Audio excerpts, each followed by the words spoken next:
So we're going to make 4 coasters out of this scrap. And what I have here is Buckle Guy sells 3 3/4 inch dies.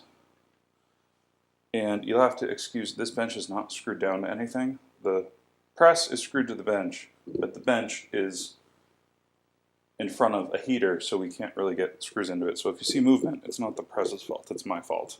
But it's easy. You just press mount like this, and you have a perfect coaster. And you can see this scrap doesn't look like you can get much out of it because you got the clip marks from the tannery and stuff. But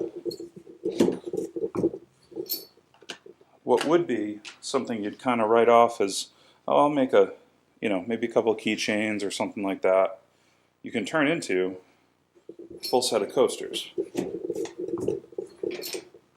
we're going to say a full set's 4, just because I've always made sets of coasters in 4.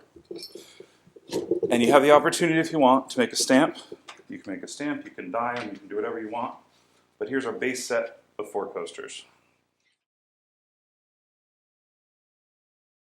So normally, even with me, when I would sell a package of coasters at a fair or festival or whatever, I would take my coasters, and I would use thicker thread than this, but what I would do is, I would simply wrap them up like this. I can't do these bows well at all. I think you guys know where I'm getting at here. Take a little bit of this, take a little bit of this in a cool, whatever season color it is, wrap it up, tie a bow around it, and that's your presentation. Or you put them in a simple stamp bag like this, and that's your coaster set, right? So in this series of videos, what we're going to do is, we're going to go through, and it's not going to be, every single video, but you guys wanted, when I asked you on Instagram, you guys wanted more business videos. And I would love to just sit here and talk to you about accounting, but I really want to show you how we are able to stay in business in the leather business, and how you can make simple changes using tools you already have, or spending $90 to $100 that will make you thousands of dollars over a year, and that will make your products stand out more than other people's products. So in this video, we have, first of all, I think it was 90 bucks. That coaster die, indispensable. Cuts perfect circles every time. Then if you want to emboss it, you can emboss it as well. So that's more added value because now you have a design on it. But the thing that will set you apart immensely is this wet mold. This is their 4-inch, I believe, wet mold. I'm going to go dampen this piece of leather, and we're going to put it in the clamps, and then I'm going to show you what we're going to do with it in regards to our coasters and show you the final product. I have piece of leather here. The way that you want to trim this out, I like to soak the leather through first. You don't need to let it soak for an hour, half hour. Wait till the bubbles stop, and that's all you need to do. And then I'm just going to cut. It all depends on how tall this is, how much extra you're going to need. I find that 1 inch is perfectly fine for this circular pattern specifically. But as we learned with our DIY wet molds, some wet molds you need to shape all funky and stuff so that you'll have enough leather to mold. So we're going to take this, and again, this was just a scrap of 7-ounce leather. The new Buckle Guy molds, the tolerance is 7 ounces. So this is a good project for this because we don't really want to line this. We want this to be a quick project that's going to look really nice on someone's table and is going to feel like a much higher end gift instead of just a stack of coasters, right? So we put that on there. We're going to put our ring on top here. We're going to slowly push it down because we're trying to avoid these wrinkles. And at the end of the video, we are going to do some movie magic, and I'll show you a dried one. But at the end of the video, I'm going to show you how I maintain, or I guarantee, that these wrinkles don't turn into something super ugly in the end result. So we're not totally centered, but I don't really care. I suppose we could move it a little bit. When it's this wet, changing it a little bit is not going to affect your final project. It'll just remold. So we're going to sit down like that. With the small molds like this, we only need 4 clamps. And because it's made out of the thick marine ply, you don't have to worry about these breaking at all. Not the clamps, the actual wet mold. And we're going to clamp either side down first, and And then we're going to put clamps on this side and this side. And now these, you only have to leave these in the clamps for about an hour.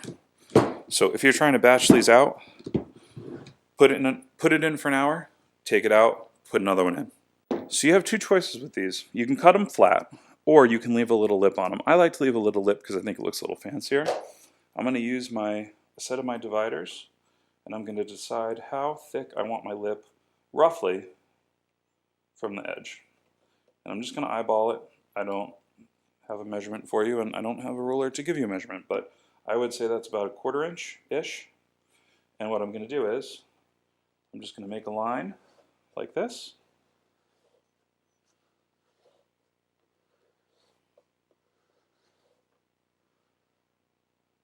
And then you guessed it, we're just going to cut along that line. And there we go. So now we're going to do a little sanding. Very little bit of sanding. And it might look uneven to you, but you got to remember, it's 7-ounce leather. So it's never going to be, unless you're using like 10-ounce leather, unless you line it, it's never going to be super solid, but it doesn't need to be because it's just a coaster set. So we're going to sand this down a little bit. And the thing about coaster sets is they get wet and they make beautiful patina. So I like to kind of approach these as more of a rustic type product. You can approach it however you want. If you stamp those, it makes these look real high end. I will say that. So this is obviously for a bigger wet mold, and you'll see as you're working, circle, you can do this with a square too. I would highly recommend that. It's a lot easier. Because circles are a pain in the butt to get looking right. But I wanted to show you that it can be done, and it can be done quick. So you'll end up just kind of looking, sanding down high spots until you get it good enough. And keep in mind, I'm using super scrap leather here. You're going to use the negative part of your mold. This is the bigger one because I just put the other one in the clamps. I just will use this edge to bevel like that. And then if you get any little bumps like this, what you're going to do is you're going to take a hammer and you're just going to lightly tap those out.